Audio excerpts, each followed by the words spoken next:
Radio Corex, les corridors d'exportation de la FCCQ. Votre marché est plus grand que vous ne le pensez.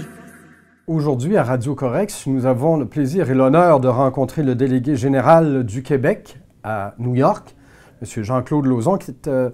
Lauzon, vous êtes en poste, je pense, depuis décembre 2014. Exact. Écoutez, on est vraiment flatté de vous avoir, honoré de vous avoir avec nous, d'autant plus que lorsque l'on parle de la délégation générale du Québec à New York, c'est pas simplement New York. Vous couvrez large dans le nord-est américain. Oui, j'ai la responsabilité, en fait, il y a un seul délégué général aux États-Unis et j'ai la responsabilité de 8 États et de Washington. Alors, les 8 États sont New York, le New Jersey, la Pennsylvanie, le Kentucky, le Maryland, les deux Virginie, et le Delaware et évidemment Washington. Ça fait que vous avez déjà une concentration de population et d'influence dans ce secteur-là qui est vraiment énorme déjà. Et c'est ce pourquoi vous êtes de passage ici, c'est que l'on fête cette année le 75e anniversaire de la délégation, de l'installation de la délégation à New York. Et quand on fait un calcul rapide, M. Lauzon, 75 ans, là, ça nous ramène au début de la Deuxième Guerre mondiale, pardon. Est-ce qu'il y avait une signification particulière, un lien à ce moment-là? Bien, le Québec fait affaire avec les États-Unis depuis 400 ans, bien avant que les États-Unis soient un pays et bien avant que le Canada soit un pays. Alors, les relations entre les États-Unis et le Québec sont considérables et importantes. En 1878, le Québec a été le premier émetteur d'obligations internationales à Wall Street. Alors déjà... 1878. Donc, quelque chose comme 50 ans avant, même plus que ça, 60 ans avant qu'on ouvre le bureau à New York. Et sous Adélard Godbout, il jugeait qu'il était important qu'on raffermisse nos liens entre autres avec la ville de New York. Et on a été à la délégation générale à New York le premier locataire d'un nouveau centre qui s'appelait le Rockefeller Center. Et je tiens ça de Rockefeller Institute qui nous a dit que nous avons été les premiers signataires. Et pour la petite histoire, un bail d'autour de 531 $ par mois et ça comprenait l'air climatisé. Alors, on est toujours au même endroit, 75 ans plus tard, à Rockefeller Plaza, donc au cœur de New York, devant l'église Saint-Patrick, ceux qui connaissent un peu Manhattan. Alors, c'est vraiment un élément d'histoire important pour nous. Et c'est un élément d'histoire, c'est plus qu'une valeur de symbole, parce qu'on connaît évidemment New York, l'importance, le rayonnement, c'est là que vous êtes installé, et c'est aussi, je présume, une porte d'entrée pour des entreprises québécoises qui veulent s'implanter aux États-Unis. On imagine déjà la région de New York. Mais ce n'est pas évident pour autant. Alors, parlons de défis que ça peut représenter. Puis vous avez beaucoup de fonctions, mais entre autres cette fonction de représentant, puis peut-être de soutien des entreprises qui veulent élargir leur territoire. D'après vous, quels sont ces principaux défis auxquels elles peuvent faire face? Alors, je vais revenir peut-être à ça dans une seconde. Le rôle d'une mission du Québec à l'étranger, c'est la plus vieille et de loin la plus importante au plan économique. C'est d'abord à New York, entre autres, une mission économique.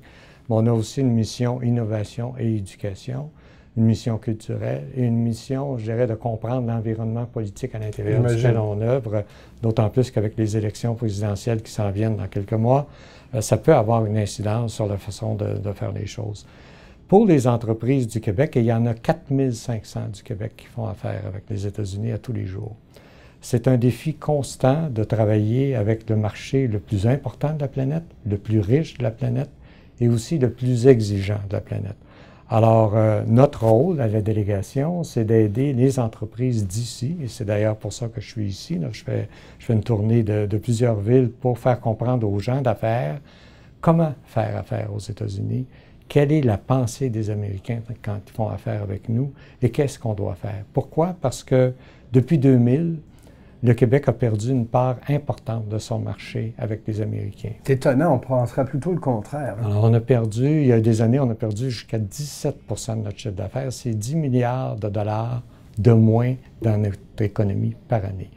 Heureusement, depuis, je dirais, 18 mois, il y a cette tendance à la baisse s'assouplit et on est revenu, je dirais pas à 1,0, on est encore à 4 milliards de moins que là où on était en 2000, Mais on s'est donné comme objectif de remonter ça à plus 20. Avec un dollar canadien si faible, en principe, ça devrait donner un coup de main.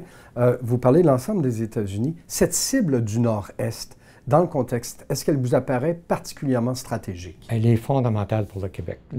Notre PIB, vous le savez, dépend à la hauteur d'à peu près 48 % de notre capacité à exporter nos produits et nos services. Alors, notre richesse collective comme Québécois, c'est la moitié dépend de notre capacité à exporter. Ce qui n'est pas le cas pour les Américains. On parle d'à peu près 13 à 17 % pour eux. C'est quand même gros, 17 % de 25 % de l'économie de la planète, mais le marché interne domestique aux États-Unis est très important. Alors, pour le Québec, ce 50 %-là, 72 % de ce qu'on vend partout dans le monde, on le vend aux États-Unis. Alors, dans mon jargon, moi je suis un homme d'affaires, j'arrive en diplomatie, c'est un client majeur. Notre pain et beurre comme Québécois, comme entrepreneur québécois, est aux États-Unis. Le reste de la planète, je ne dis pas que ce n'est pas important, mais on s'est centré beaucoup sur BRIC et tout ce qui s'est passé depuis 7-8 ans, 10 ans même, mais on a négligé ce client-là. Et il faut recentrer nos efforts là. Et j'allais vous dire, ça paraît naturel, c'est des voisins, on est à côté, on a l'impression qu'on partage tellement de choses ensemble, mais vous l'avez dit, c'est pas nécessairement cette proximité, on n'a peut-être pas exploité au maximum. Quel conseil, en terminant, M. Lauzon, vous offririez ou vous proposeriez à ces gens qui convoitent, qui regardent, qui ne sont pas trop certains, mais qui se disent tôt ou tard, là, je devrais foncer? Qu'est-ce que vous pourriez leur dire? 3 P. 3 P. Alors, une présence.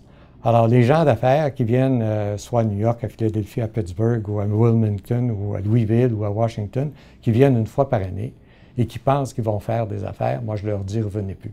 Je ne veux pas vous voir, on ne vous aidera pas, ça ne donne rien. Présence. C'est une présence constante, constante, constante. Deuxièmement, la perception que vous dégagez, que vous êtes quelqu'un de confiance et que vous allez être en affaires longtemps. Donc, que vous avez une résilience, j'utilise un anglicisme, pour vraiment travailler fort. Et le 3e P, c'est votre pratique. Qu'est-ce qui est unique dans ce que vous faites? Parce que c'est le marché le plus sophistiqué de la planète. Ces gens-là achètent la qualité, sont prêts à payer pour la qualité, payent leurs factures. Alors, ce sont des clients en or pour nous, mais il faut avoir une pratique qui est unique et convaincante. Jean-Claude Lauzon, merci beaucoup de cette visite, merci beaucoup de cet éclairage. Heureux de vous voir faire un saut par chez nous. Ça sera nous qui irons voir à New York la prochaine fois. OK, merci. Radio Corex, les corridors d'exportation de la FCCQ. Votre marché est plus grand que vous ne le pensez.